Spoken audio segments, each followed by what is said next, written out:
Like a rock, like a planet, like a fucking atom bomb. Radididadidadu. Liriknya apa? Na na na na na na. And everywhere I go, I see it all alone. I'm feeling so alone. Radidadu dadi. Radidadu in the silence. Nanu na na na. There's a war behind the window. There's an ugly laughing man. Like 100 million silence, like a part of my own. It's a generator. Ring back, tarat, tarat. Bring back, tarat, tarat. Oh, bring back my Bonnie to me.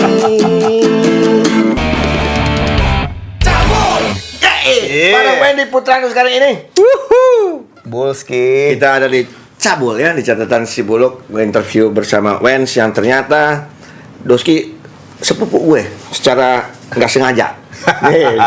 Pokoknya adalah hubungan saudara gue sama Wendy ya. Gue, Wendy sama Denny Grosik tuh segeng, sekumpulan bukan GG Talib tapi ini GG Skip.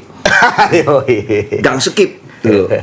Tapi Wen sehat Wen ya. Sehat, Bul. Ini sekarang Wendy sudah ngurus dari pertama kali yang gue kenal. Ngurus majalah bernama Brainwash. Sempet nitip di studio gue dulu, BE Sound. Buluk enak-enakan. Iya enggak? majalah underground. Masih fotokopian tuh, Zen, bener-bener Zen. Terus dari tiba-tiba lama gak ketemu, jadi kayak apa? Di tabloid apa men? Rock. Iya, Punyanya Lox Labor. Tabloid rock. Terus abis itu lu pindah ke Bikin promotor. Oh iya, baru bawa itu International Noise Konspirasi itu manggung kita di Pekanbaru kalau nggak salah ya. Di Sondrenalin. Di Sondrenalin Pekanbaru. Gue main tuh Superglad, main ada International Noise Konspirasi. Main Surabaya juga main. Nah, abis itu Upstairs. Nah, pas upstairs tuh lu udah belum Rolling Stone? Belum. Megang upstairs dulu. Nah, nikahnya Jimmy dan Ciara itu gara-gara acara tahun baru yang didapetin sama Wendy di Kemayoran. Gue tahu cerita itu. Upstairs manggung di Kemayoran. Pertama kali upstairs dibayar sampai kalau nggak salah 70 juta. Iya. 70 juta. Bayaran upstairs waktu itu lagi naik-naiknya pas di Kemayoran dipegang Wendy. Mungkin karena tahun baru dikali sekian. Selesai tahun baru 2 hari kemudian gue siaran sama Jimmy. Gue dapet cewek nih plan kemarin. Ini plan, kayaknya jodoh gue nih. Amin plan gue doain. Bener kawin sama Ciara itu dia orangnya. Itu di situ di tahun baru itu. Iya enggak. Habis upstairs sambil di Rolling Stone ya? Iya, betul. Masuk ke Rolling Stone, habis Rolling Stone baru sering aja dulu. Bubar dulu Rolling Stone. Oh, Rolling Stone bubar dulu. Goodbye dulu. Jadi 6 bulan sebelum Rolling Stone bubar, ditawarin anak-anak Seringai untuk menghandle band mereka gitu. Ada megang Seringai. Di antara band yang lu pegang, men, Seringai, Upstairs, Step Forward gitu. Oh, Step Forward. Yang absurd yang mana, men? Ya, yang paling planet ya siapa lagi lah yang datang dari Mars gitu ya. Itu planet tuh. Cepat planetnya kayak gimana? Karena gue tahu mereka kan punya visi beda-beda zaman itu karena zaman Wendy pegang Upstairs masih ada Kubil, ada Alfi, masih full tim di Upstairs. Betul, classic line up ya. Classic line up. Masih ada Elta juga, ada Gembil waktu itu. Jadi era-era bener-bener. Itu kan semua junior Jimmy. Jadi ya lo bayangin itu semua personilnya Upstairs pernah di ospek sama Jimmy. Karena datang dari kampus yang sama. Jadi pendekatannya emang abang-abangan.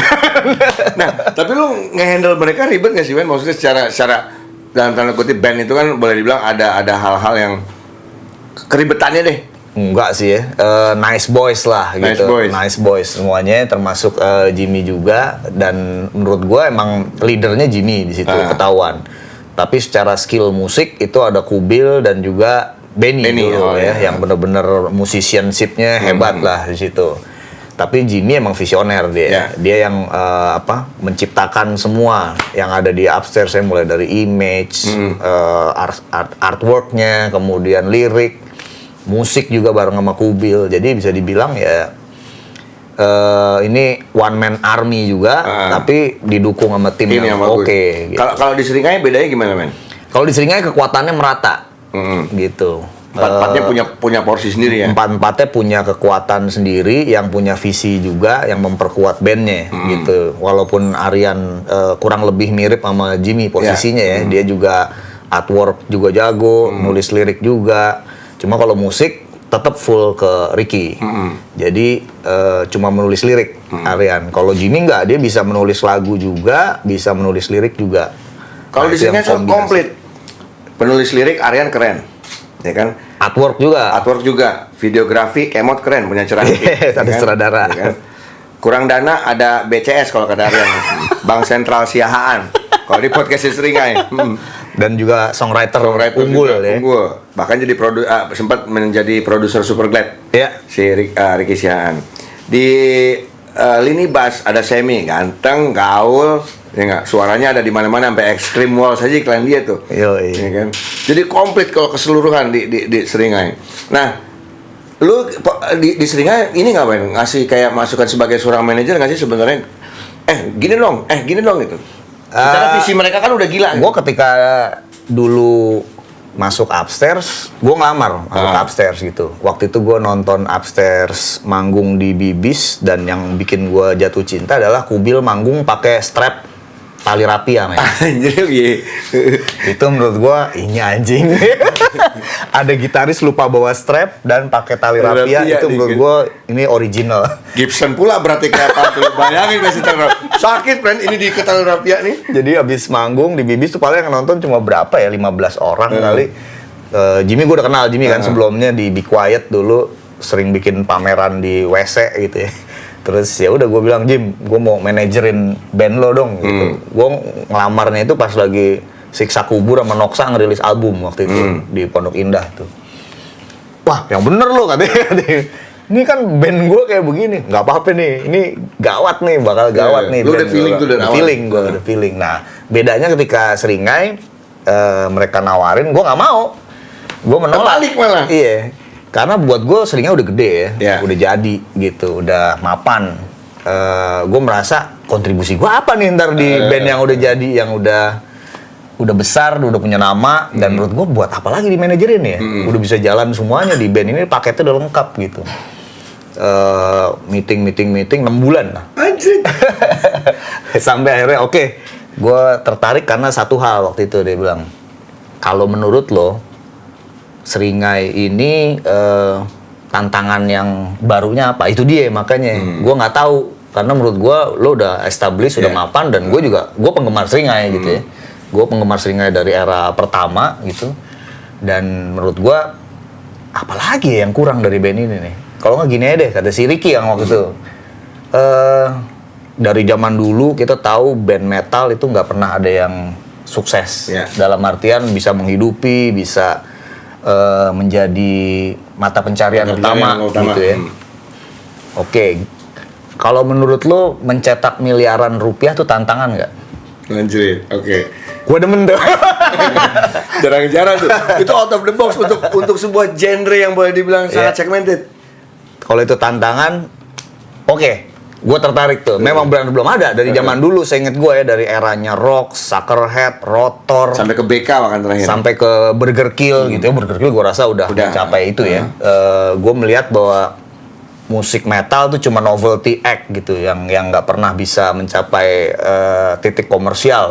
Antara metal dengan komersial tuh kubunya udah kayak jauh kutub banget. selatan sama kutub utara lah. Lu paham banget pasti ya. Jadi nggak ada tuh yang namanya orang bisa hidup dari musik metal, bisa menikmati royalti, apalagi gitu ya. Dan musik yang growling gitu, dan musik heavy distortion gitar itu nggak ada gitu. Jadi ketika anjing ini keren nih gitu. Oke, gue terima tantangannya gitu. Ya alhamdulillah sih tercapai dalam 2 tahun pertama lah. Bisa miliaran ya? Bisa. Anjret, jangan bagian anjret. Belum dapat imbal. Jadi emang kalau boleh dibilang sih memang kalau ketika di Upstairs lu memang membangun band itu dari nol. Tapi ketika di Seringai, band yang sudah established, tapi gimana caranya si established ini jadi sebuah brand. Yeah. Seringai menjadi sebuah brand yang boleh dibilang bukan band lagi buat gue. Karena gini, gue pernah ngeliat orang pakai jaket seringai yang mahal itu, tapi nggak tahu seringai. Wah anjing, jadi kayak brand jadi si band ini. Nah itu buat gue berhasil dengan akhirnya. Sampai sekarang lu masih megang seringai? Masih ini tahun ketiga ya. Nah, tadi lagu pertama waktu gue opening tuh gue membawakan sebuah tembang dari Battery Legend, ya kan?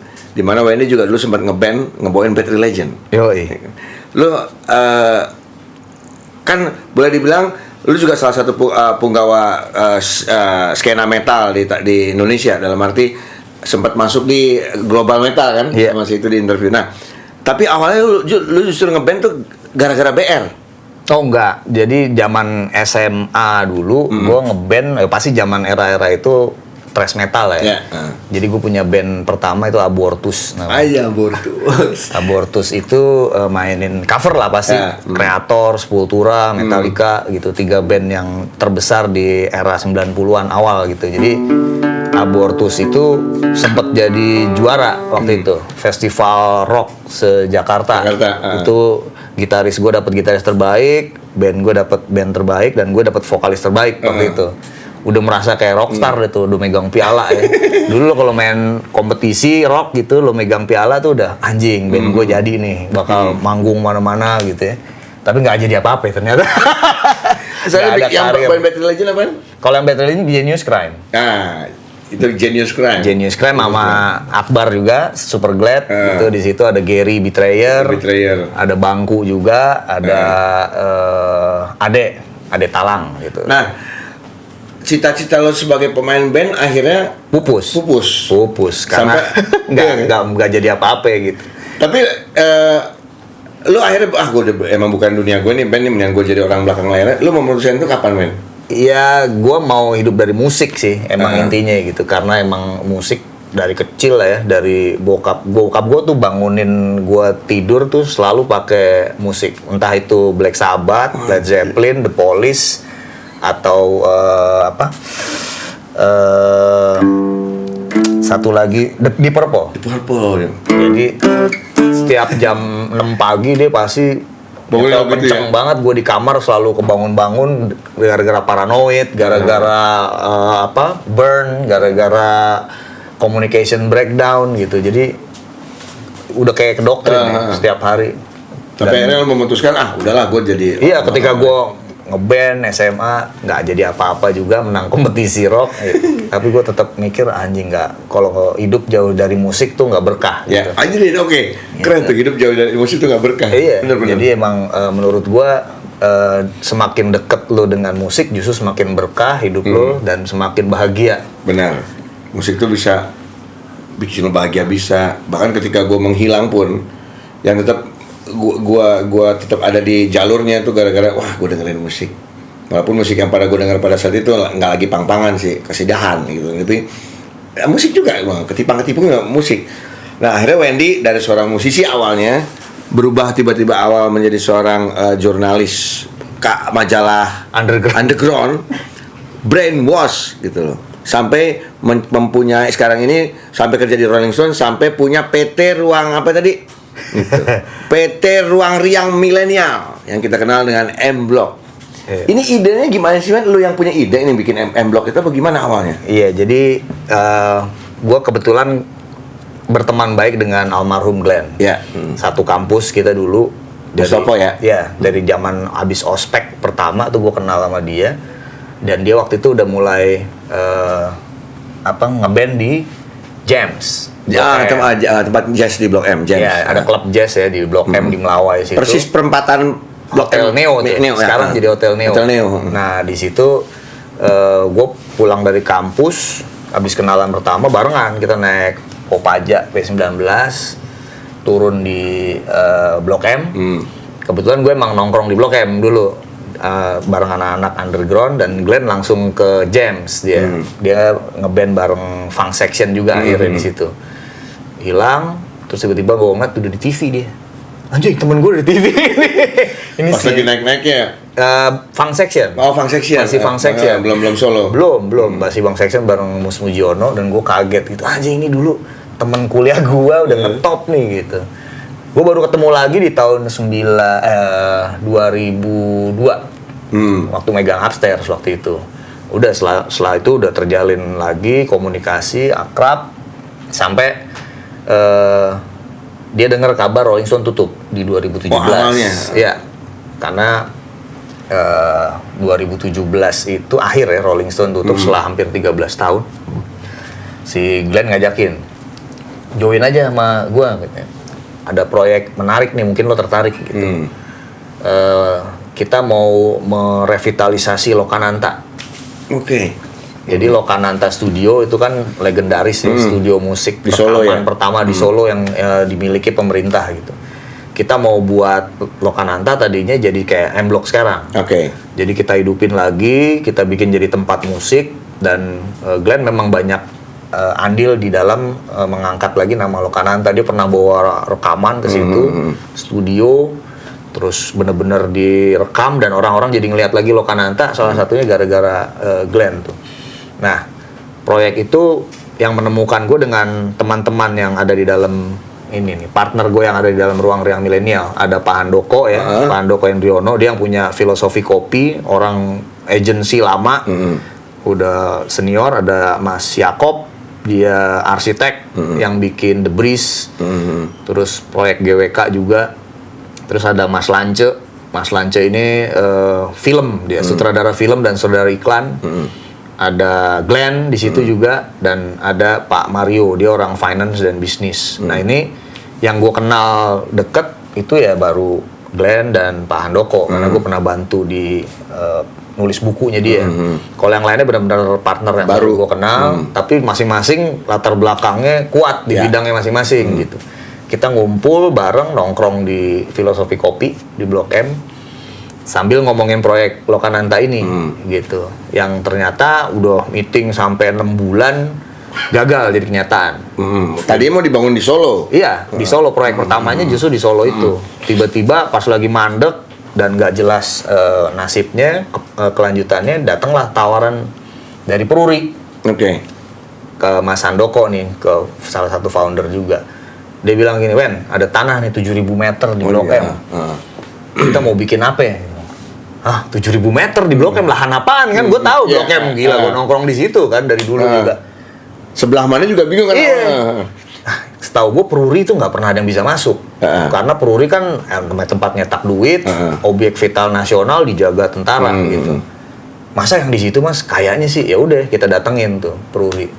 Datengin, gue masuk tuh. Anjir, udah kayak suasananya rumah tua yang akarnya udah di mana-mana, udah mau rubuh, ya? Udah hancur karena terakhir nyetak duit tahun 93. Buset. Jadi sejak 93 sampai 2019 tempat itu bener-bener kosong, rumah hantu, gak ada yang berani lewat depan kejaksaan tuh, gelap dulu situ.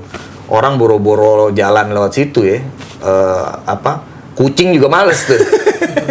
Kucing juga males lewat situ karena banyak copet, banyak jambret, banyak wanita malam juga di situ kan, di belakangnya kan Bu Respang, Red Light District ya kan, paham banget.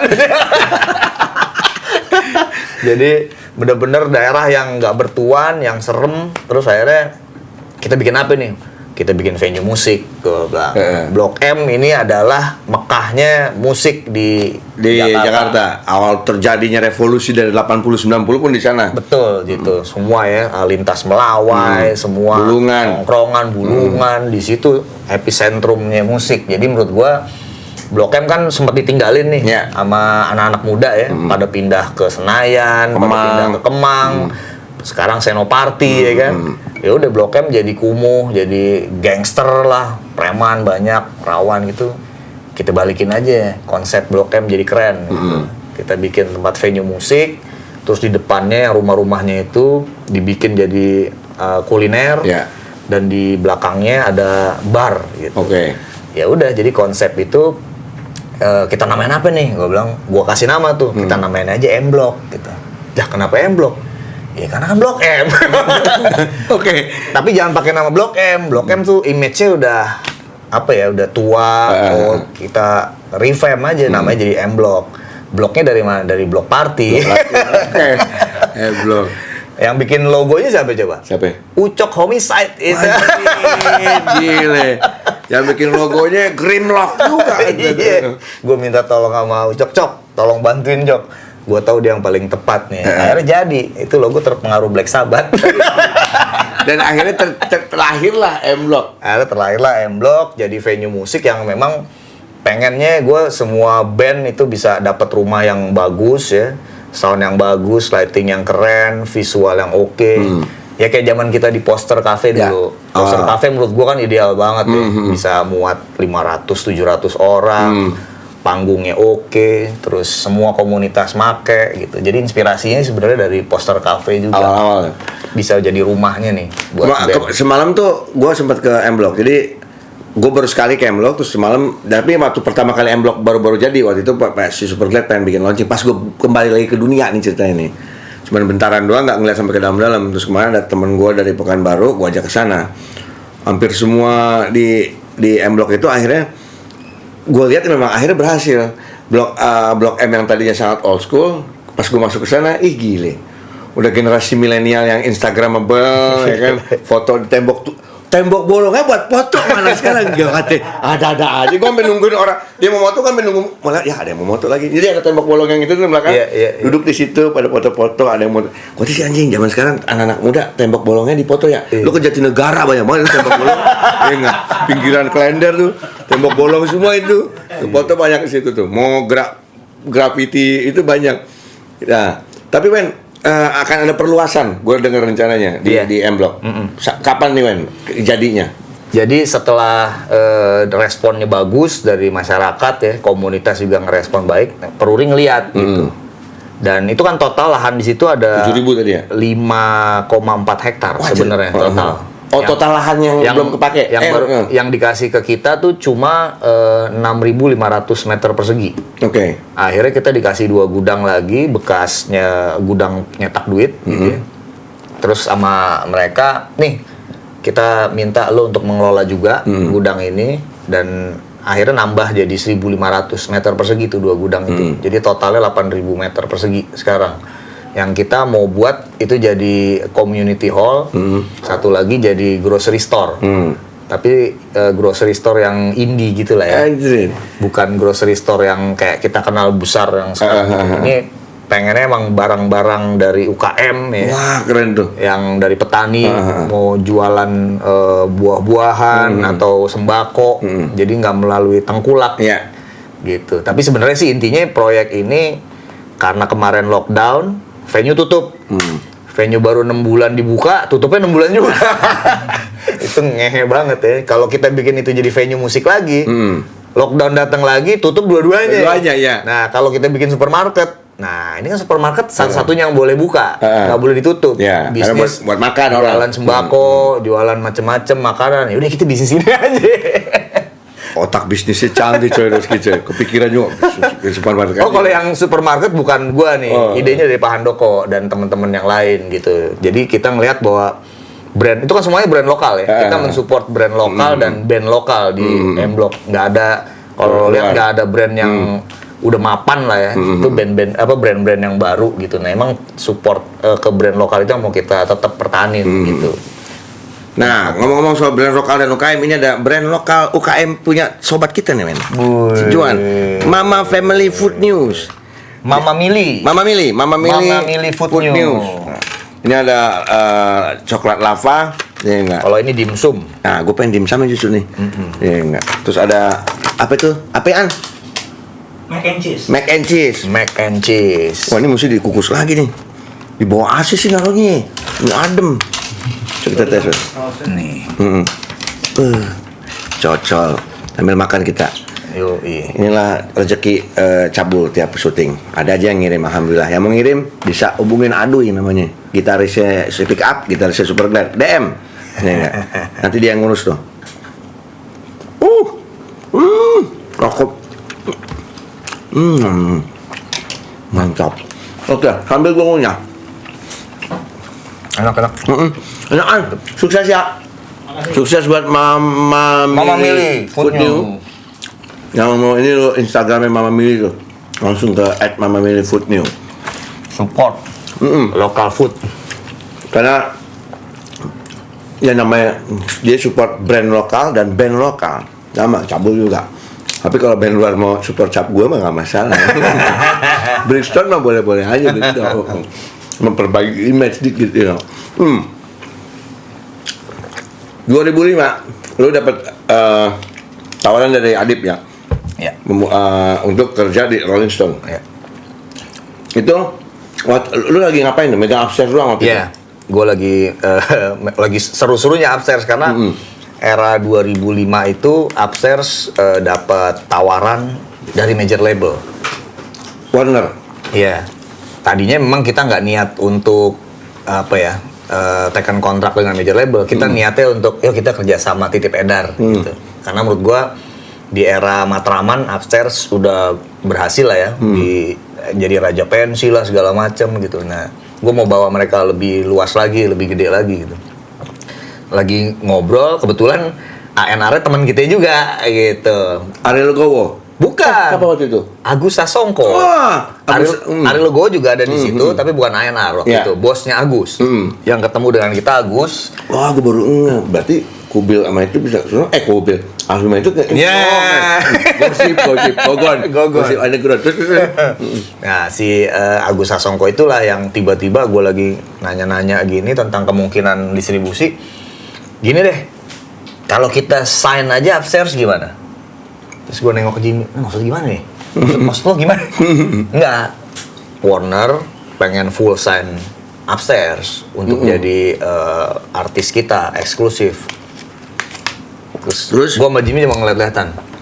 Gue boleh ke depan lu gak bentar? Jim, ke depan lu, depan.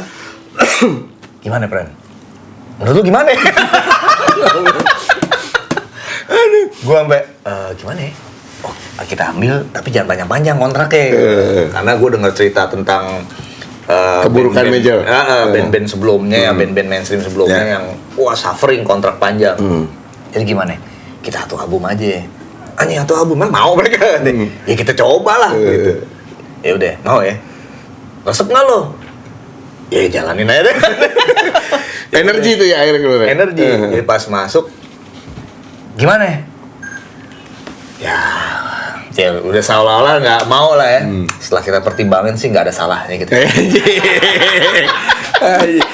Itu tuh sebenarnya tuh body language dan teknik apa ya, akal-akalan tukang bubut. Ini boleh dibilang belaga ini aja dulu ya. Pas udah ini sebenarnya butuh. Iya, pas sudah mau keluar dari sono teriak-teriak. Wah, yes, bisa begini, Pren. Kan kita mau ini doang. Nah, itu dia, gue juga nggak tahu, Pren. Percaya nggak lo sama Agus? Ya teman kita juga sih, percaya. Jadi faktor terbesarnya sih karena itu Agus Sasongko. Kita udah berteman lama. Ya, apalagi dia raja techno, Tutit. Masih satu skena lah, bareng-bareng dulu di zaman poster. Jadi mungkin kalau ANR-nya bukan dia, gue rasa nggak jadi ya. Nggak jadi. Jadi akhirnya penting tuh gitu. Upstairs sign kontrak untuk album Semua Energi ya. Pas ada semua terekam tak pernah koit ya gitu tuh. Disco Darurat. Masuk ke situ juga ya.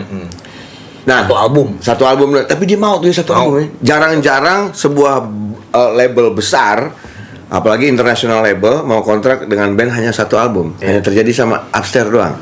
Canggih dos gini. Enggak. Karena menurut gue ya itu kalau kontrak panjang buat band itu malah merugikan. Kalau dalam seks makin panjang semakin enak. Kalau dalam kontrak semakin pendek semakin enak. Ya apa sekarang apalagi kan gua aja tadi baru tahu kalau ternyata sebuah band itu ketika kontrak dengan label publishingnya dipegang sampai 25 tahun. Yes. Wedan. Master rekamannya, bukan publishing. Master publishing akan tetap lo pegang pasti. Master rekamannya hingga 25 tahun baru boleh kita miliki. Buset, PR juga. Udah 25 tahun ke depan tuh pita 4 inch mau rekam di mana? Mau mixing di mana? Pitanya waiting room masih berbentuk pita dulu masalahnya kan, 4 inch. Nah, terus tadi 2005 kan telepon Adib untuk megang Rolling Stone. Untuk gabung ke Rolling Stone. Tapi gue bilang, tapi gue masih boleh manajerin band ya. Ya udah, boleh. Oke, diterima katanya. Ya udah boleh tuh akhirnya. Terus di perjalanan ada peraturan baru dari kantor. Karena di Rolling Stone ini ternyata banyak anak-anak karyawannya yang juga side job. Ada Ricky ngeband dengan Seringai, ya kan. Ada Santi jadi manajer Coil. Ada Soleh juga yang akhirnya dipecat. Gara-gara siaran. Karena siaran dan bos kita waktu itu adalah Andi F. Noya gitu, presidennya Rolling Stone. Terus suatu saat kita dipanggil semuanya, suruh tanda tangan fakta integritas. Fakta integritas bahwa lo cuma mendedikasikan waktu kerja lo hanya untuk Rolling Stone. Oke. Kalau lo ketahuan bekerja di luar itu, lo akan bersedia dipecat. Gitu. Ya udah, tanda tangan. Terus gue bilang ke anak-anak upstairs, gengs, ini tuh tahun 2010 ya, gue kayaknya nggak bisa lanjut nih untuk handle lo semua, karena ada peraturan baru dari Rolling Stone yang kita suruh milih, lo mau terus sama band lo atau mau sama Rolling Stone gitu. Ya basicnya kan gue emang wartawan gitu ya, karena jadi manajer kejeblos dulu. Ya udah akhirnya dengan berat hati gue bilang gue resign dari upstairs gitu, karena ya memang dunia gue jurnalistik, jadi gue harus milih ini gitu. Udah gue resign dan tahun 2010 dari upstairs untuk fokus di Rolling Stone. Gak lama setelah kejadian gue resign itu, soalnya ketahuan siaran ke Gap gitu, nggak sengaja. Jadi dia ada sekretarisnya owner gue cerita gitu, Pak, anak buah bapak lucu banget tuh kalau siaran, gitu. Siapa? Soleh Solihun. Wah anjing, di radio apa? Radio Indika gitu. Terus owner gue bilang ke HRD, coba diselidikin tuh, katanya masih ada yang siaran-siaran. Cek, dilihat websitenya, ada fotonya Soleh sama Ari Daging. Dipanggil lah Soleh hari itu, ditemuin, bener nggak lo siaran? Bener lo ada kontrak? Ada. Dipecat hari itu juga, jebret. Keluar dari ruangan HRD ngomong sama anak, geng, gue udah nggak di Rolling Stone lagi. Mulai kapan Le? Hari ini. Hari itu juga dibayar uang pesangonnya. Anjir. Terus dia langsung berkemas, cabut, dan kita masih bingung, anjing, kalau gue masih jadi manajer, ini giliran gue berikutnya. Dan ternyata ditegakin sama si itu. Sadis juga berarti ya. Tapi Sadis, ya demi kemajuan perusahaannya. Lo udah kerja di sini berarti harus ikut policy gue dong. Dan menurut gue, Soleh itu dipecat justru itu berkahnya Soleh. Setelah dia dipecat justru namanya meroket. Terus 3 bulan kemudian dia balik ke Rolling Stone, ya kan? Klakson, kita kan di lantai 3 gitu. Gue lihat, ada yang klakson siapa itu? Soleh dari mobil gini. Pakai mobil baru, men. 3 bulan. Kita dari atas ngeliat, anjing sukses. Harus keluar dari Rolling Stone. Gue nggak tahu episode keberapa, Rolling Stone sempat mereview Superglad album Flamboyan yang diberi bintang 2 oleh Soleh Solihun. Flamboyan tuh, yang tak layak dirilis. yang covernya warna-warni banget ya. Jadi memang album itu yang akhirnya dicap semua media lah, termasuk Wendy pun pada saat itu kayak album ini bukan Superglad ya, akhirnya. Tapi yang kedernya si Superglad Hero demen album itu, gue jadi bagaimana ceritanya ini? Gitu. Emang selalu gitu, review dengan jurnalis dan fans pasti selalu bertentangan. Bahkan dulu Led Zeppelin aja sempat dimentahin sama Rolling Stone Amrik, tapi salah ternyata.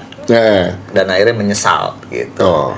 Nah, 2009 bikin buku nih, men, ngomong-ngomong soal Rolling Stone Music Biz, manual cerdas menguasai bisnis musik. Wis, ini shit tentang gue baru tahu ini malah. Iya, jadi buku ini karena ya itu visinya bahwa anak-anak muda banyak kan dulu doyannya ngeband. Tapi kita kekurangan orang-orang di belakang layar gitu. Semuanya pengen jadi artis, semuanya pengen jadi musisi. Nah, terus yang ngurusin siapa nih di sisi bisnisnya, di sisi yang non musiknya gitu. Menurut gua nggak belajar dari mana-mana. Gue cuma belajar dari satu buku, itu bukunya Dave Ellefson. Oh ya, How to Make in Music Industry.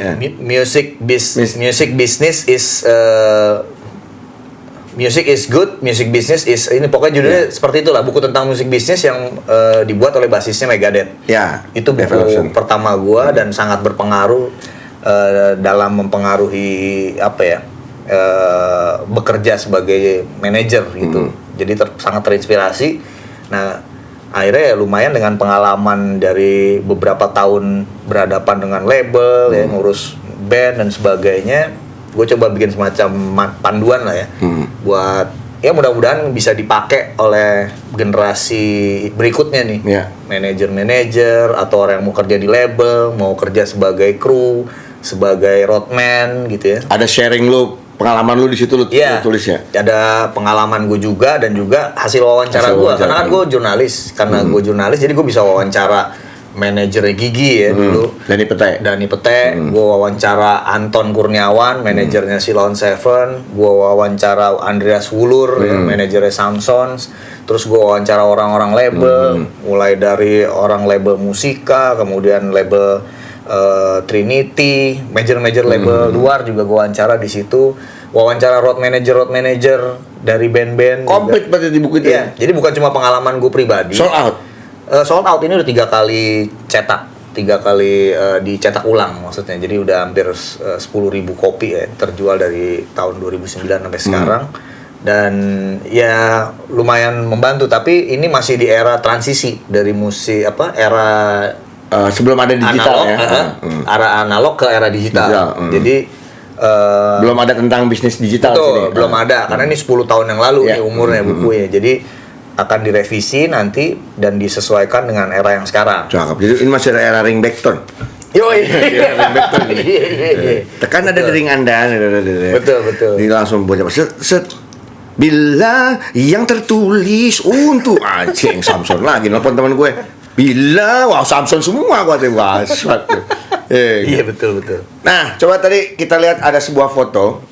Ini gue yang moto nih setahu gue. Yoi. Karena ini gue berdua dia yang akhirnya bisa, gue pribadi berterima kasih berjuta-juta ketika akhirnya gue bisa ketemu sosok idola gue, Brian Becker dan juga Jay Bentley. Dari Bad Religion dan juga Minor Threat. Greg nggak bisa karena udah istirahat waktu itu. Ini setelah Bad Religion manggung. Belum. Oh, ini lu sebelum manggung. Besoknya dia manggung. Dia baru datang. Greg belum nyampe Jakarta. Besoknya dia. Jadi gimana caranya gue ketemu BR? Lu ikut gue mau nanda tangan gitar. Oh iya sih ikut. Ada teman nitip. Ayo ikut. Udah baju gue basah, dipinjemin kaos The Clash. Jadi kalau ada foto gue pakai The Clash sama Brian Becker, bajunya Wendy itu. Nah, sosok seorang Brian Becker tuh menurut lu seperti apa, Wen? Wah gila sih ya. Malam itu gue bener-bener kayak ngimpi jadi kenyataan. Gue nangis gue pas ketemu dia. Bad Religion. Ini band logonya begini nih. Susah masih masuk sini kan. Tiba-tiba dia jadi band yang buat simulasi konser Metallica, Linkin Park. Untuk nyobain GBK panggung. Jadi lu nonton Bad Religion aja agak nggak masuk akal di Indonesia. Tiba-tiba Bad Religion main di Stadion Utama Senayan di GBK. Anjing, ini lebih anjing lagi. Terus yang pas gue dengernya, iya ini buat persiapan besoknya Linkin Park, buat konser Linkin Park. Anjing, legend gue jadi ini trial. BR, Panic at the Disco, Yellow Card. Gue bilang terserah deh, gue nggak peduli besokannya, gue cuma peduli besok hari pertamanya kita akan naik haji bareng Bad Religion. Dan gue nyari celah gimana caranya bisa ketemu gitu. Nah, tiba-tiba gue bilang ke manajernya karena sore harinya ada press con dan sempat cerita gitu, nginepnya di Hotel Century Park gitu. Oke, Century Park. Kita bisa ketemu gak nih? Bisa lah. Nggak lama kemudian tiba-tiba si Brian Becker turun. Terus nanya, ada rokok nggak lo? Minor Threat. Straight edge. Ini yang lucu tentang Straight Edge. Jadi gue megang kamera di sini. Ada temen gue orang Malaysia juga Straight Edge juga gara-gara Minor Threat. Terus tiba-tiba dia megang bir sama rokok. Tolong jangan foto. Gak boleh foto.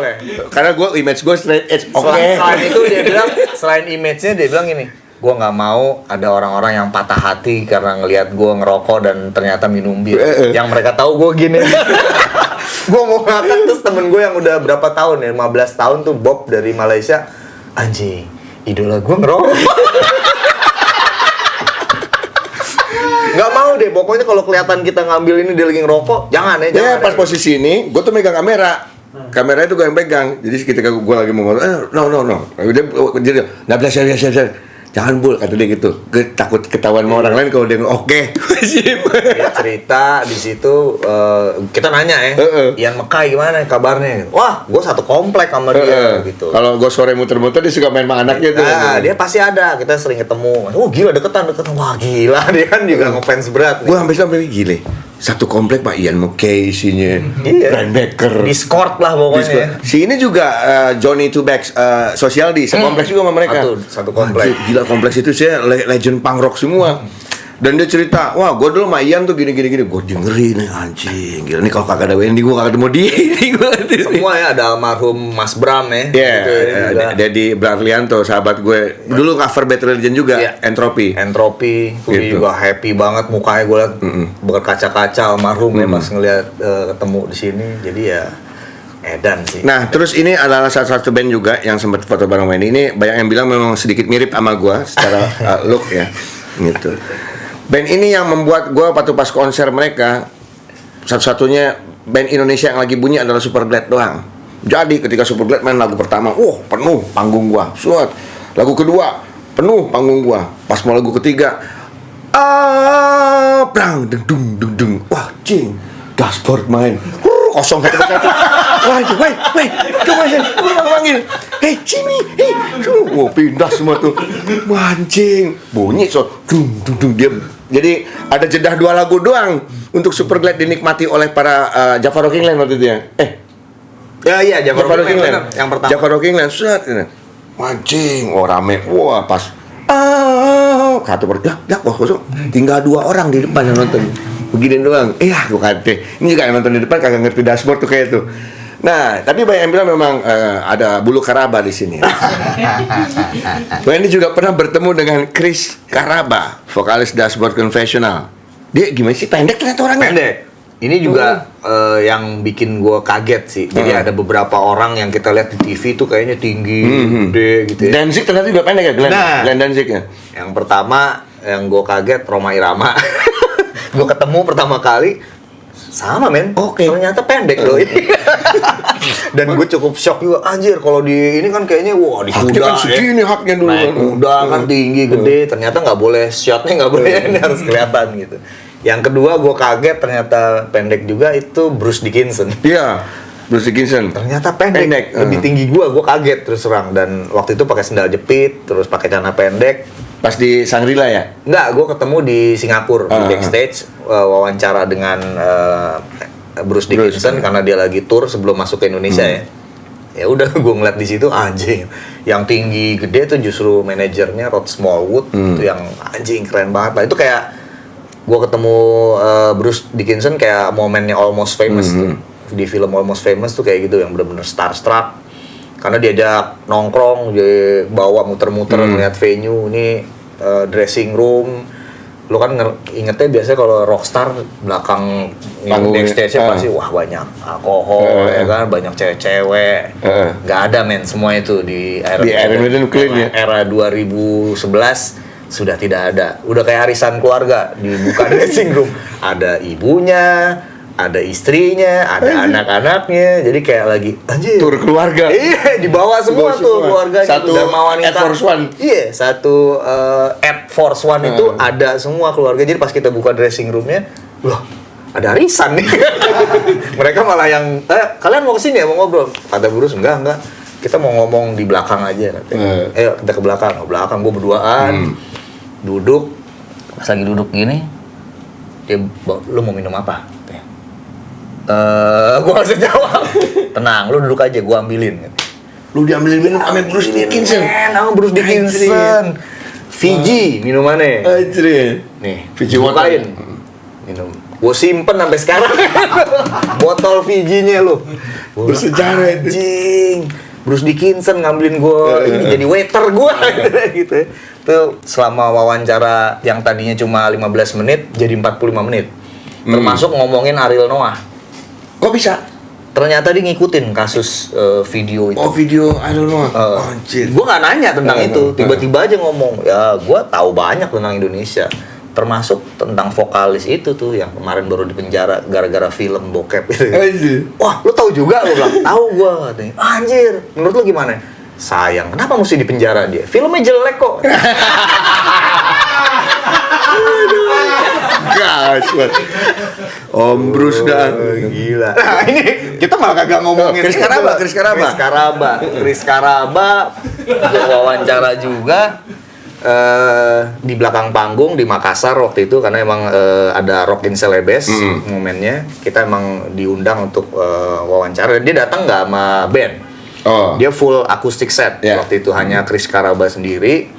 Dan ya di luar dugaan sih ternyata sangat ramah orangnya. Dan gua sendiri sih kaget gitu. Orang ini kan superstar lah kalau di Amerika pada era emo dunia ya. Termasuk gua mengidolakan dia. Oh gitu. Gitar gua kan di pick bar di dashboard konvensional. Gaya-gayaan dulu. Bulu Karaba. Dan menurut gua orangnya sangat humble di luar dugaan gua lah, nggak ada attitude rockstar sama sekali, sangat hangat gitu. Mingle-nya juga enak, nggak peduli lo siapa dan kebetulan bareng ada Sida waktu itu, reporternya Trax. Dia lebih banyak lah ngulik secara musik karena memang dia kayaknya into it banget gitu. Kalau kita kan memang mengenal ini dari era-era sebelum dia Vagrant ya. Jadi benar-benar eranya awal dashboard konvensional baru keluar, banyak anak hardcore di sini yang tergila-gila waktu itu. Karena bernyanyi ya dengan nadanya beda. Bukan era Vindicated lah. Era yang masih ada band Elliot juga pada saat itu. Betul, kayak gitu dan baik sih menurut gua. Nah, gua sampai mau nanya, mau lupa tadi gua mau nanya apa tuh. Si bukan Chris Karaba yang mau gua tanya sebenarnya. Siapa? Robert Plant. Karena dia ketemu orang nih banyak banget sih. Dari semua megastar dunia ketemu sama Wendy dan segala macam. Yang paling berkesan dari seluruh ketemu selain Bruce. Siapa yang akhirnya selain Bruce, selain yang tadi yang bikin lo anjing akhirnya? Dave Mustaine. Oh, itu ketemu juga ya? 2001. Anjir. Karena Metallica rusuh tahun 93 konser, udah setelah itu kita nggak ada konser lagi kan. Di Jakarta udah di ban lah metal seumur hidup kayaknya. Lo kalau hidup di era Soeharto dulu udah pasti lo clueless deh anjing. Harusnya padahal habis Metallica waktu itu kan bakal ada Fate No More, katanya bakal ada GNR. Gara-gara kasus hari pertama Metallica kebakaran di mana-mana tuh. Akhirnya udah nggak ada lagi tuh metal-metalan katanya. Dan gue sempet diceritain Mas Jody ya, Setiawan Jody sebagai promotornya. Saya itu bikin Metallica bukannya dapet duit, malah dimarahin sama Butin gitu. Jod, kamu tuh bikin apa itu di Lebak Bulus, bakar-bakaran itu orang katanya. Terus akhirnya saya ganti semua 5 miliar habis katanya. Zaman itu gede banget. 93 5 miliar atau 50 miliar kali ya, karena yang dihancurin tuh rumah-rumah Pondok Indah. Showroom Suzuki cuy, mobil-mobilnya. Betul. Gila. Rumah-rumah orang kaya semua, sampai menteri kehakiman dijambret coy. Gila. Sangar tahun 93 tuh emang rusuh dan udah 93, 94 sampai 2001 baru ada kabar lagi yang menggembirakan. Megadeth bakal konser di Medan, Indonesia. Oh, Indonesia. Awalnya di Jakarta. Oke. Tadinya original production yang bawa kan Mas Tommy Pratama. Wah, seneng dong anjing akhirnya setelah berapa tahun? 8 tahun, 9 tahun gitu ada konser metal lagi. Tiba-tiba kagak jadi. Karena Gus Dur mau dilengserin waktu itu. Jadi ibu kota suasananya lagi kacau balau. Mau ada sidang MPR. Akhirnya dipindahin ke Medan konser Megadeth. Terus anjing, Medan jauh banget. Gue masih kerja di Musik Kita waktu itu. Oh iya, Musik Kita. Ada website. Sama Ade Putri itu sama Emil Abeng bosnya. Terus tiba-tiba pas gue cerita, wah ada Megadeth nih mau konser. Bos gue bilang, Emil Abeng, kenapa lo mau ngeliput Megadeth? Wah mau banget gua. Tapi nggak naik pesawat katanya. Anjir. Hah? Pesawat mahal. Era ke Medan tahun 2001 mungkin masih 6 jutaan. Ya udah. Kapal laut mau lo? Berangkat gua. Gua naik kapal laut 3 hari 3 malam terus di deck. Anjir, gembel banget tuh deck tuh. Bener-bener 250.000 doang itu. Gua bilang nggak masalah. Gua berangkat. Gua sama siapa? Sama bininya Daru, si Andre. Oh, Daru Tresline. Daru Tresline. Darunya naik pesawat. Anjir, tega banget nih. Menang kuis sama Leonardo Ringo. Oh iya benar. Kan di M97. Hadiahnya kuis. Yang dimenangin tuh Daru, Boni, pada naik pesawat tuh. Gue 3 hari 3 malam sama bini orang di deck gitu ya. Tidur ganti-gantian. ini gerah banget nih di deck nih, kita naik ke atas yuk. Di atas terus makan pakai kuali. Ininya wah udah kayak di penjara deh. Malam-malam nonton layar bioskop bokep col pada cokul pakai sarung gitu, ada orang nonton bokep. Anjing.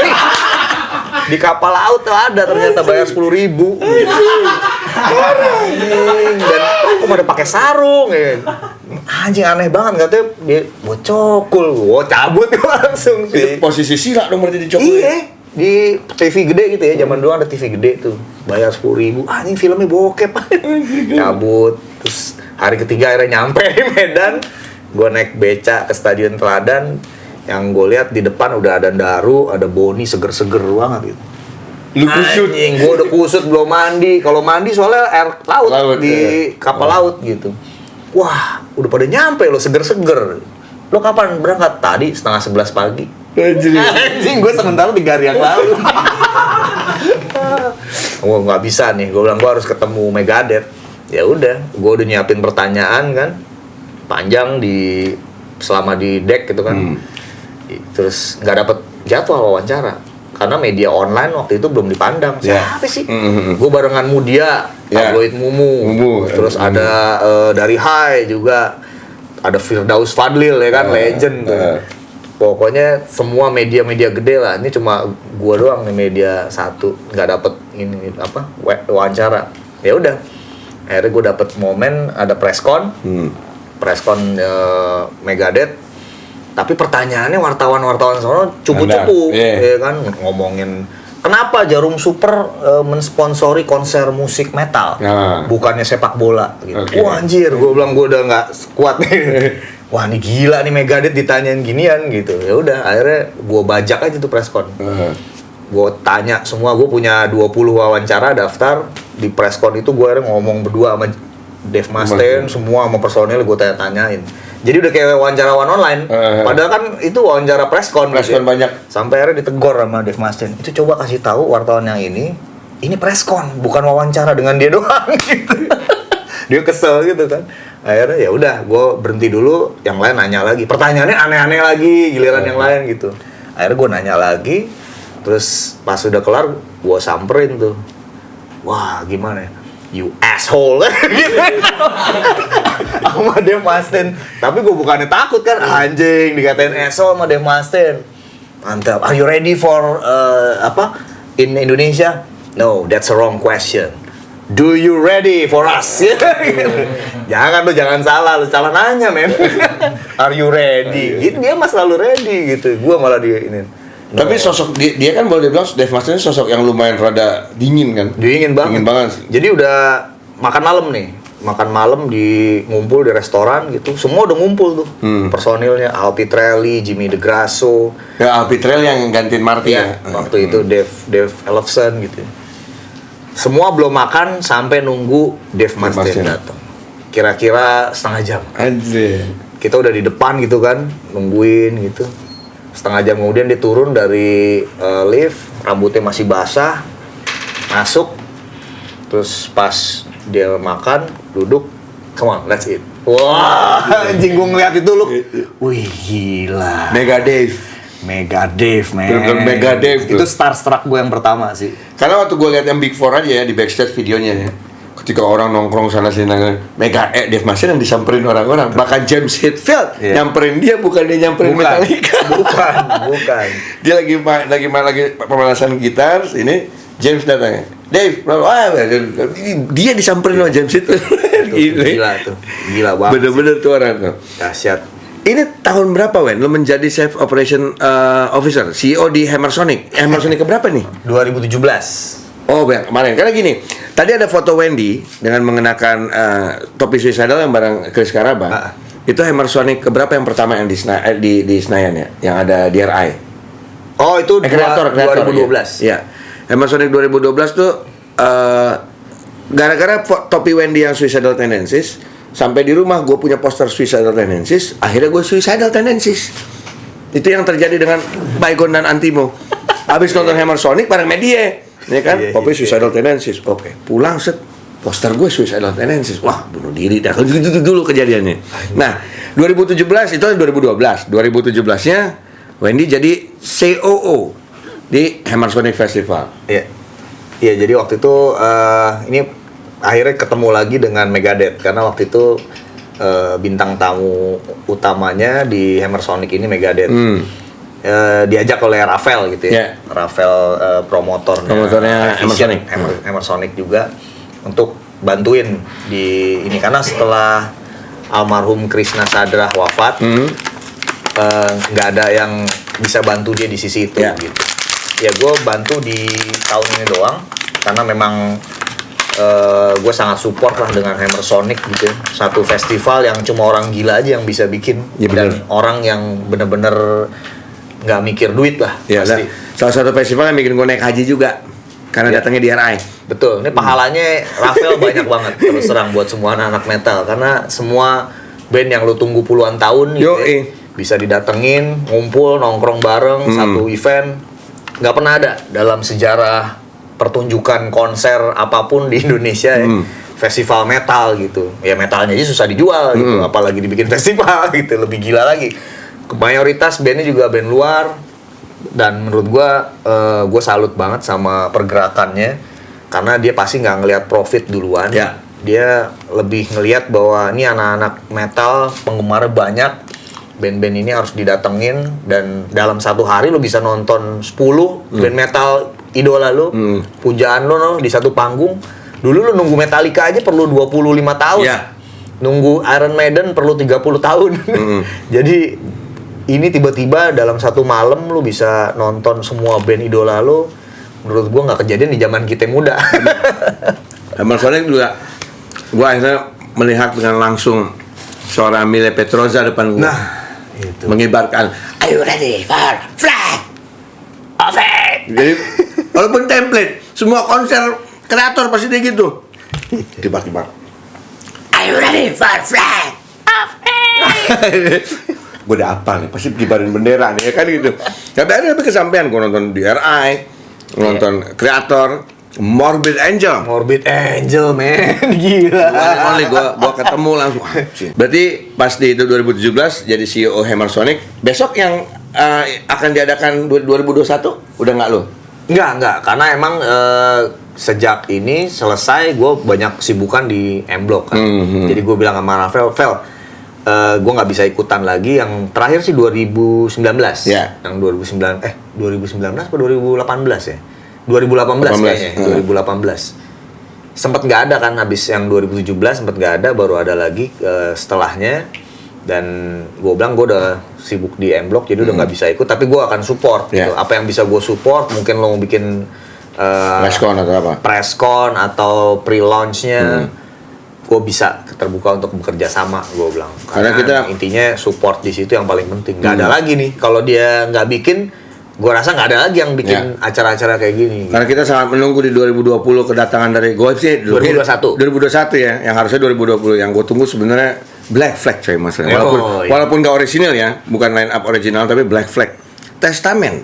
Karena ketika gue nonton jauh-jauh ke Kalimantan, anti klimaks sebenarnya untuk Testament. Di sini aku tunggu. Slipknot mah belakangan dah buat gue mah ya. Tapi gue dukungin juga Slipknot, cuman itu nomor kesekian. Testament sama Black Flag dulu yang gue tunggu. Ya kan, jadi kita tunggu mudah-mudahan pandemi beres, ya kan? Karena itu di Januari. Mudah-mudahan bisa aman dan terkendali. Gak lama lagi. Gak lama lagi kita akan menunggu kedatangan Testament, Slipknot, Black Flag dan segala macam. Ketika akhirnya pandemi beres, mudah-mudahan beres ya. Secara sekarang udah razia masker di mana-mana.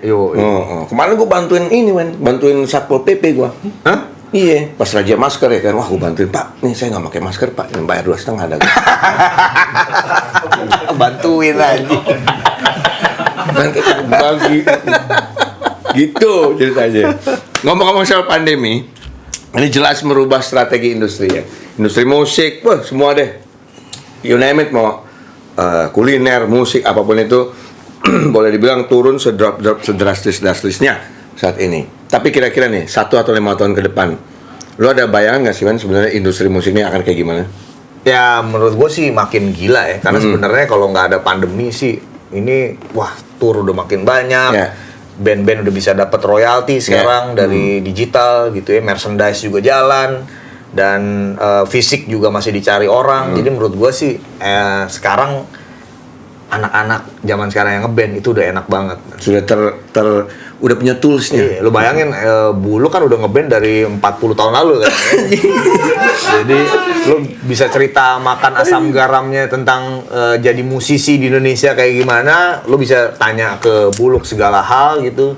Perubahannya dia ngalamin dari mulai nggak dapet royalti sampai ngerasain royalti, dia tahu semua. Dan gua rasa era sekarang sih udah wah, kalau ada yang bisa nggak sukses ngeband, yang salah bukan siapa-siapa ya, bandnya. Yang menarik tadi di depan sebelum gue interview Wendy sempat cerita, gue juga baru tahu nih kalau ternyata Wendy bilang justru anak-anak sekarang tuh lebih senang beli fisik, CD dan kaset segala macam. Mungkin yang kesumuran kita jarang untuk membeli fisik, mungkin kita beli fisik yang boleh dibilang limited, album penting lah buat kita atau limited. Justru anak-anak sekarang lebih senang beli fisik. Itu lo dapat informasi itu dari apa, Wen? Apa emang ada surveinya atau gimana? Enggak, karena memang di M Block itu ada The Majors kan, Record Store. Terus juga di belakang gue yang setiap hari gue mondar-mandir ke Blok M Square. Gue ngelihat sendiri langsung ketika nongkrong di sana tuh anak-anak muda yang datang ke Blok M Square, ke The Majors, yang mereka cari fisik gitu. Karena menurut mereka digital itu memang semua membuat akses musik nggak terbendung ya. Dulu kan kita susah referensi ya. Lo harus nungguin temen lo yang punya album Black Flag dan lo nyari-nyari waktu untuk bisa denger. Nggak boleh dibawa pulang. Iya, kadang-kadang lu minjem fotokopi dulu kalau kaset. Iya, gitu. Nggak boleh bawa pulang. Lu denger di kamar gua, katanya. Nggak boleh bawa pulang. Kalau bawa pulang pasti nggak balik. Gitu. Jadi akses segitu susahnya dulu cuma orang-orang kaya lah atau anak-anak yang memang punya akses bagus untuk bisa denger. Nah, kayak sekarang ini udah nggak terbatas. Justru anak-anak ini yang muda-muda punya taste yang lebih bagus gitu. Bahwa kok gue gampang banget ya zaman-zaman gue untuk denger musik ya. Jadi mungkin dia dengar cerita dari omnya, dari tantenya, dari bokapnya, dari nyokapnya betapa susahnya dulu mencari akses informasi atau referensi buat musik, dan akhirnya mereka ngulik gitu bahwa Spotify mungkin nggak bisa dijual lagi kan. Kalau lo dengerin, lo berlangganan, lo nggak punya hak atas musiknya, lo cuma nyewa lah istilahnya untuk bisa ngedenger itu. Tapi kalau lo punya barangnya, fisiknya, lo sama aja investasi. Dan investasi terhadap album, terhadap rilisan fisik itu nilainya terus bertambah. Dia kayak whisky ya, semakin lama makin enak. Nah, kalau ini semakin lama disimpan makin tinggi nilainya. Jadi dengan berinvestasi di fisik, lu juga otomatis punya aset. Nah, dengan lu punya aset, otomatis ya lu akan punya pegangan untuk di hari tua nantinya. Jadi itu bukan cuma sekedar CD atau plat, tapi itu ada nilainya, ada value-nya yang di luar musiknya punya nilai bisnis, punya nilai ekonomi. Itu kayaknya udah ngelihat di situ anak-anak sekarang gitu. Nah, terus kalau lu lihat sekarang perkembangan gini, musik ya kalau gue lihatnya sekarang udah semakin merata nih, dari segala genre ada. Bahkan boleh dibilang genre-genre yang sekarang hadir itu malah lebih banyak yang bagus. Walaupun mungkin secara genre ada kemiripan, folk yang lagi naik dan segala macam, solois ataupun. Nah, kalau lihat kalau perkembangan ke depan, ya metal stabil nih. Metal masih akan ada die hardnya dan segala macam. Boleh dibilang era sekarang, boleh dibilang era-eranya musik folk. Ya kan, orang bilang kopi senja kayak apa, ada quotes yang sebenarnya gue suka dari teman gue bernama Andre Tiranda, ya kan. You name it, folk bla bla bla bla bla, it's just only pop. Sebenarnya benar quote itu, it's just only pop. Mau lo bilang itu folk kayak apa kayak gini, popular music itu it's just only pop gitu. Nah, kalau lihat ke depan sebenarnya boleh dibilang saat ini ya genre yang kayak misalkan K-pop atau Melayu apa segala macam lumayan rada turun sekarang. Malah lebih naik genre-genre yang dalam tanda kutip dari komunitas indie. Ya, bukan indie, bukan genre ya, dari komunitasnya maksud gua. Kalau yang lu lihat nih era sekarang nih, banyak band indie yang sukses dan besar tuh dari mana sebenarnya yang bikin mereka sampai akhirnya? Gue 2000 berapa waktu itu, 2004 pernah diwawancara oleh majalah Trax. Gue bilang waktu itu bahwa pasar musik di Indonesia tuh semakin cerdas. Dia nggak bisa didikte. Nanti semua yang dari underground akan menjadi mainstream. Dan sekarang terbukti gitu. Indie is the new mainstream. Nah, itu tuh keren. Indie is the new mainstream gitu. Dan semua lah band-band yang gede di era Bibis ya, Superglad, Seringai, Upstairs, Brandal, Sore gitu ya. Terus sekarang udah jadi kategori legend. Gitu kan. Iya. Yang dulu main di bar sempit, anjing Bibis kan sempit banget lah, lu paham banget, gila itu tempat yang bener-bener cuma 50 orang, keringetan gitu ya, butut, bener-bener CBGB lah ya kali ya, kalau kayak gitu mungkin CBGB itu, karena adanya di Menteng, itu juga ada di downtown di New York, jadi menurut gua sih di kemudian hari Ramones jadi legend, ya kan, semua yang keluar dari situ tuh jadi legend, termasuk ya generasinya Bibis ini, jadi pendengar musik di era digital itu semakin gampang mendapatkan aksesnya. Dulu kan yang ke poster pasti teman-teman lo, satu lingkaran. Nggak ada yang temen lo disco mah dia pasti main ke Fire, Ebony, ya kan. Nggak ada yang ke poster, ngapain gua ke poster? Gitu. Tapi sekarang kalau lo nggak nongkrong di tempat-tempat yang hip gitu ya, itu lo nggak, lo missing out gitu, FOMO gitu ya, fear of missing out lah.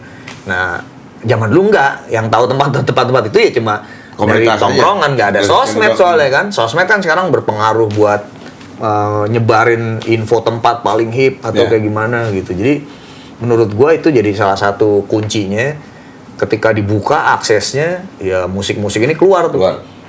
Dulu kan yang mau ngeliput, gue inget banget kenapa gue bikin majalah Underground Brainwash, karena nggak ada yang mau nulis tentang tengkorak, nggak ada yang mau nulis tentang Grosik, nggak ada yang mau nulis tentang Betrayer, nggak ada yang ngerti musiknya Delirium Tremens atau Trauma gitu. Karena jurnalis-jurnalis waktu itu belum ngerti death metal apa gitu, dia paling baru nyampe Rotor dan Suckerhead. Itu juga karena keduanya udah masuk gede label. Ya udah masuk label, yang lain-lainnya nggak ngerti, akhirnya ya udahlah, kita bikin aja majalah sendiri buat wawancara teman-teman kita nih di tongkrongan gitu.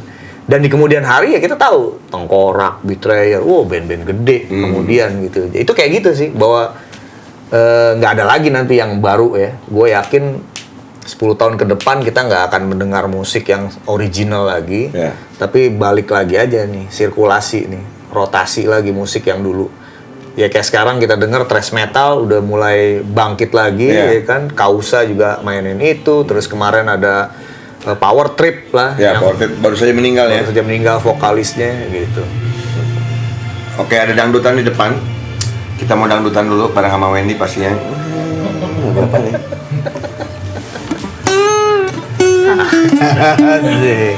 Ini nih, the original sound of Indonesia. Lu tapi ada niat nggak Ben untuk bikin kayak aplikasi platform gitu tentang digital musik mungkin yang mewadahi skena-skena atau segala macam?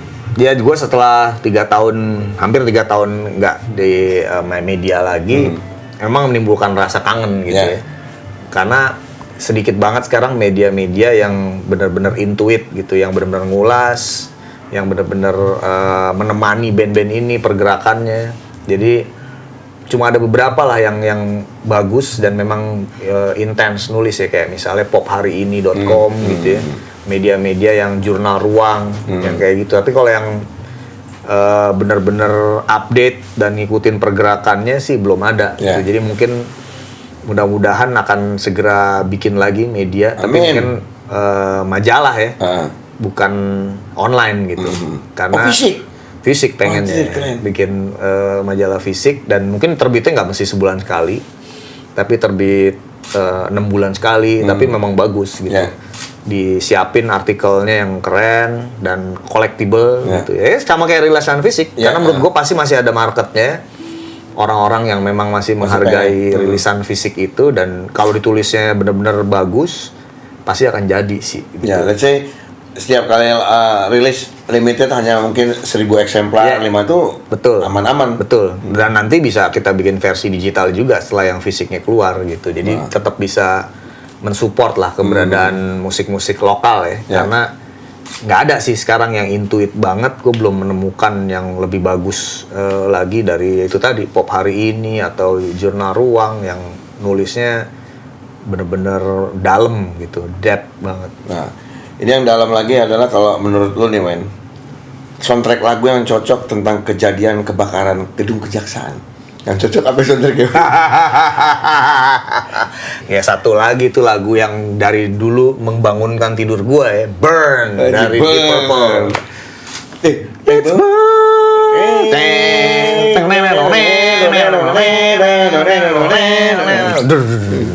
You know we got to try. But cannot even do. Itu bukan Burn tuh. Jadi lagunya di Purple yang Burn. Dari Machine Head. Ada 5 band nih yang lu impikan sebagai siapa di antara 5 band ini yang lu impikan kalau lu jadi manajer band itu? Ya udah pastilah Metallica. Lu aja kena $12. TK James, buset deh $12 cuma gara-gara kena juga kelewatan lu, fals tuh tadi kalau Metallica, Foo Fighters, AC/DC, Slipknot, Iron Maiden, Metallica udah pasti. Iya, karena AC/DC udah mati Malcolm Young ya kan. Terus Brian Johnson bermasalah tenggorokan, jadi akan susah. Foo Fighters bukan band yang kita kenal dari zaman kecil. Dulu ya, nggak membesarkan gue lah dari masa dulu. Maiden boleh lah, tapi kayaknya lebih sibuk jadi pilot doi sekarang ya. Pilot mungkin lebih keluarga, lebih menghasilkan kayaknya. Jadi Metallica kayak lebih panjang umur. Kalau Slipknot juga nggak di era muda kita. Betul. Slipknot gede banget, tapi ya ini sepantaran lah ya. Iya sepantaran, dan ngebagi kebanyakan personil. Manajernya nggak dapet. 9. Yo, makanya. Nah ini baru kemarin gue ke sana. Dan akhirnya gue ngeliat M-Block muter-muter sampai ke dalam-dalam. Sampai ada tadi gue bilang banyak banget dedek-dedek lucu foto di M-Block. Kata gila. Pengen foto sama gue tadi itu. Enggak. Apa impian terbesar lu, Wen, untuk M-Block Space? Iya, impian terbesar gue tempat ini kayak yang gue bilang tadi ya, bisa jadi the next poster cafe. Kita bisa bareng-bareng semua band apapun ya, dan kan dulu di poster gitu dari lu mau lo band ska kayak ada, lu mau band hardcore ada, mau band punk ada, metal, black metal, death metal, gothic, semua main di poster cafe waktu itu. Jadi lu bayangin kita dateng ke sebuah klub rock yang ada di markasnya ABRI, men. Angkatan Udara. Angkatan Darat. Itu Angkatan Darat. Bukan. Bukan Angkatan Darat ya. Angkatan Darat. Satria Mandala tuh museum Angkatan Darat gitu. Jadi itu yang kenangan yang menurut gue yang membuat kalau punya venue gue pengen kayak poster nih. Tapi kalau poster kan dulu akhirnya tutup ya. Jadi dari sisi manajemen bisnis, manajemen akhirnya kacau, bubar. Nah, gue nggak mau ngikutin di situ. Gue pengennya ini panjang umur, makanya bisnisnya ditata dan tetap mensupport komunitas gitu ya. Karena memang pengennya ini jadi sirkuit. Jadi ada band Malaysia mau main ke Jakarta, bingung kan biasanya main mana ya? Bisa main di M-Block. Dari regional Asia Tenggara yang lain, Thailand, dari Singapura, Filipina, bisa main. Dan juga buat band-band daerah. Band-band daerah yang mau manggung di Jakarta bisa tampil di M-Block. Karena kita punya program namanya Emerging Showcase. Itu regular. Emerging Showcase itu acara reguler yang setiap bulan kita bikin untuk band-band baru. Nggak boleh ada band yang ngetop di situ. Wah, Kausa bisa tuh. Bisa banget. Jadi band baru yang bener-bener nanti gue di acara itu selalu ngundang media. Ada pelaku industri lah, ada orang media, ada booking agent, ada manajemen artis, ada blogger, wartawan musik. Nah, jadi lu manggung di depan orang-orang ini. Kalau emang ternyata habis manggung band lo dilirik atau band lo dikontrak, ya silakan gitu. Yang penting gue menyediakan platform Emerging Showcase buat band-band baru untuk manggung di situ. Itu kayak di 24 Hour Party People. Yes. Ketika Tony Wilson. Pertama kali Joy Division dilihat oleh produser Factory Records. Wajib. So this is permanent. Nih enggak, Ian Curtis dengan gue Pajak Rotten lagi gini-gini udah ngetop Sex Pistols. Doski Pony orang ayan. Ternyata akhirnya dikontrak oleh Factory Records. Matt Chester lah jadi itu. Nah, kapan tuh yang kira-kira ya kita nggak tahu ya pandemi, tapi kira-kira akan ada nggak acara si tadi apa yang dibikin sama Emerging Showcase? Emerging Showcase itu nanti di era pandemi ini ada protokol COVID-nya? Ada. Jadi gue kayaknya udah nggak bisa nunggu lebih lama, udah nggak sabar gitu ya. Kita udah kemarin nyoba bikin layar tancap. Jadi setiap hari Minggu di M-Block tuh ada layar tancap. Karena kan bioskop tutup juga. Tapi udahlah kita bikin layar tancap aja kayaknya ya, lebih enak ya. Bikin di luar, terus nonton film Indonesia, harus film Indonesia gitu. Kita nonton dan ada duduk di beanbag gitu 40 orang. Nah, kita coba urus izinnya keluar dapet dari Dinas Pariwisata dan Ekonomi Kreatif DKI. Nah, ini kalau film udah dapet, berikutnya bisa nih musik gitu. Jadi abis layar tancap ini kebetulan M-Block bakal ulang tahun yang pertama nih, September ini, akhir September. Nah, gue mau bikin namanya Emerging Akustika. Emerging Akustika. M-Block Emerging Akustika. Karena belum boleh yang live band banget. Live band distorsi belum boleh. Yang penting protokol Covid ada. Seenggaknya ada event dulu nah. Betul. Udah bersyukur. Dan yang pertama nggak boleh ngundang band terkenal juga. One Street. Jadi kalau lo mau bikin acara musik harus akustik, mainnya duduk. Terus belum ngetop amat. Bandnya nggak boleh yang ngetop. Ya udah, kalau lo mau ngikut protokolnya bisa lo bikin acara. Nah, kayaknya gitu. Tapi jadi dulu. Yang penting ada acara musik dulu, terus pelan-pelan aja. Dan kita bikin di luar, nggak di indoor. Karena kalau di indoor masih belum boleh. Kalau di luar boleh, tapi akustik. Nah, itu yang mau kita coba dimulai 2 minggu lagi nih. 2 minggu lagi. Jadi buat band-band baru, kirim materinya aja ke mblockspace@gmail.com. Sini nih, keluar mblockspace@gmail.com. Ya, nanti promo kitnya lo kirim, akan kita kurasi dan kita undang manggung di Emerging Akustika. Ya, sementara akustik dulu ya. Sampai kita boleh full band, full jerot-jerotan. Berarti kausan nunggu full band aja. Emang nggak bisa akustik? Susah. Deng gitu. Gua sama Buluk dulu sebenarnya jadi host juga ya kita ya. Yoi. Halo Indonesia, kembali di Radio Show. Oke, bersama saya Buluk, ada Wendy. Yang ngajak gue ke Radio Show Buluk. Pertama kali gue inget banget masih di Kemang ya. Di Kemang. Masih di Kemang, ada Sandi waktu itu dia. Pas pindah ke Kuningan kita sama cewek Anita Mai. Mai, apa kabar Mai? Sehat ya? Waduh, jadi sekarang di CNN dong. Anchor gas, sukses. Nah, pacarannya Wendy, gue tahu banget. Jadi waktu pas gue lagi main ke Rolling Stone waktu itu, gue kenalin cewek gue. Push, gila. Makanya gini, sang istrinya Wendy dulu pas ketika lewat di Rolling Stone tuh sempat, wah semua orang kayak mata terpandang. Siapa itu? Siapa itu kayak gitu. Gue termasuk gue, siapa nih? Di Rolling Stone ada cewek cakep gitu kan. Siapa nih? Ternyata pacarnya Wendy coy. Iya enggak? Kenalin nih cewek gue gitu. Gue ingat banget pertama kali gue dikenalin ceweknya Wendy itu ketika gue jadi host untuk acara Rolling Stone di Universitas apa gue nggak tahu tuh? Ini apa yang di BSD? Iya, pokoknya itu Danila main di situ. Iya, Danila belum ngetop. Belum ngetop. Danila. Sama bukan. Satu lagi. PH Pelitahara bukan ada deh. Fuck, yang ada di TB Simatupang juga tuh kampusnya. Pokoknya kampus gede. Bisnis, sekolah bisnis. Itu ada acara Rolling Stone kayak seminar, kan? Seminar musik bis. Seminar musik bis. Nah, itu buku itu tuh. Ya, buku itu. Seminar musik bis. Nah, itu disponsorin oleh Tata. Mobil India. Tata. Bintang namanya Danila. Itu pertama kali pengen dikenalin sang istri. Wih, belum married coy. Masih pacaran. Pertama kali memperkenalkan cewek gue nih di situ ya kan. Nah, akhirnya gue kenal lah dengan Ica sampai akhirnya bertemu sering sampai sekarang. Ini udah punya 2 ya, Kaisan Everly Putranto. Anjir ada Everly-nya, bahaya juga. Ini ada Everly Brothers. Yoi. Ada Everly Brothers ya. Sama Kalesi Mahala. Iya, Kalesi itu dari Game of Thrones. Bini gue penggemar Game of Thrones ya. Dan emang bayi mahal. Kenapa? Caesar? Bukan cuma Caesar. Dia kan emang pengen cewek gitu ya. Jadi segala cara dicoba lah untuk bisa dapetin cewek karena emang udah cowok yang pertama. Terus ya biayanya beberapa kali lipat dari yang pertama gitu di KMC pula gitu kan. Waduh, stres banget deh. Itu menjelang udah bubar Rolling Stone. Gue lagi nggak punya pekerjaan. Jadi ini emang anak mahal sih. Udah kita namanya emang mahal. Terus ada nggak tuh ya artinya di bahasa Arab gitu bagus. Ya udah anak mahal nih.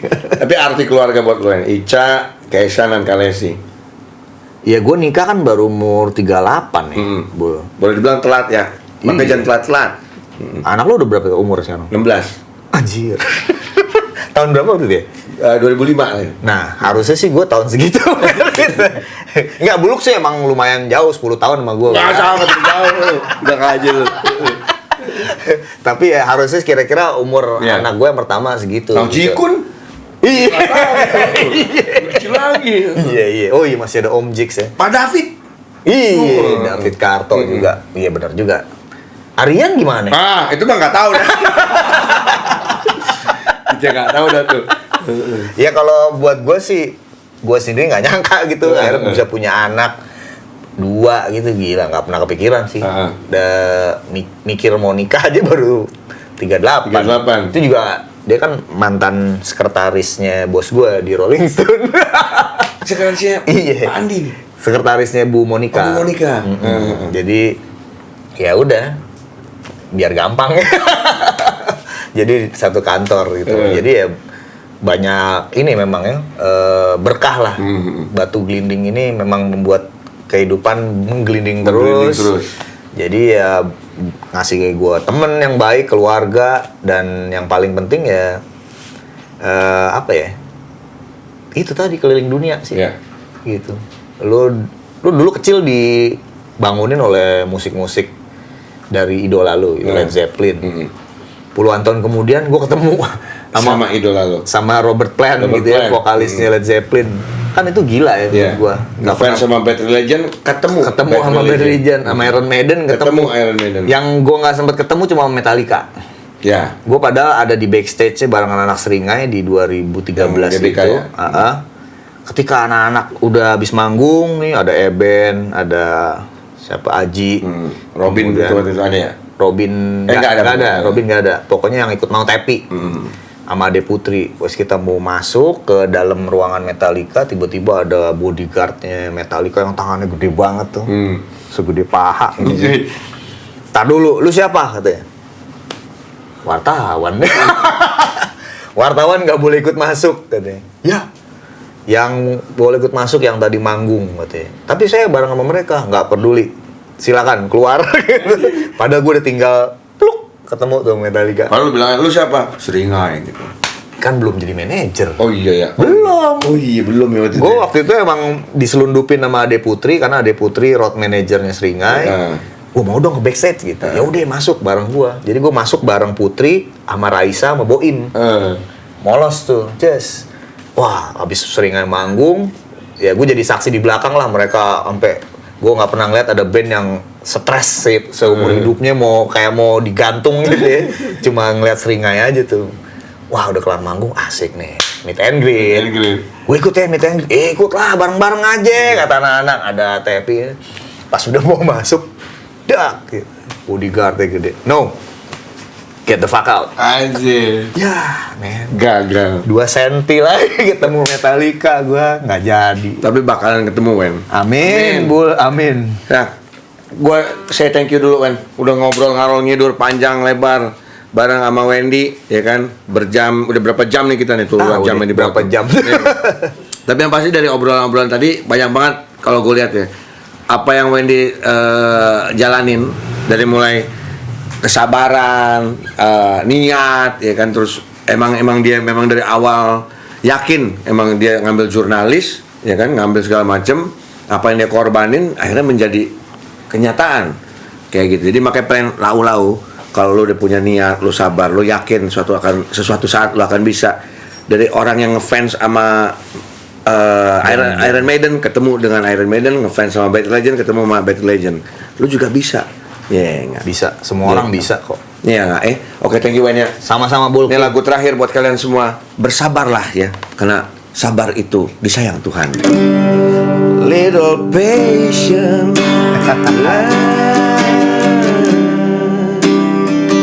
Just a little patient. Daripada ntar kena monetize, mendingan gue nyanyi gini aja.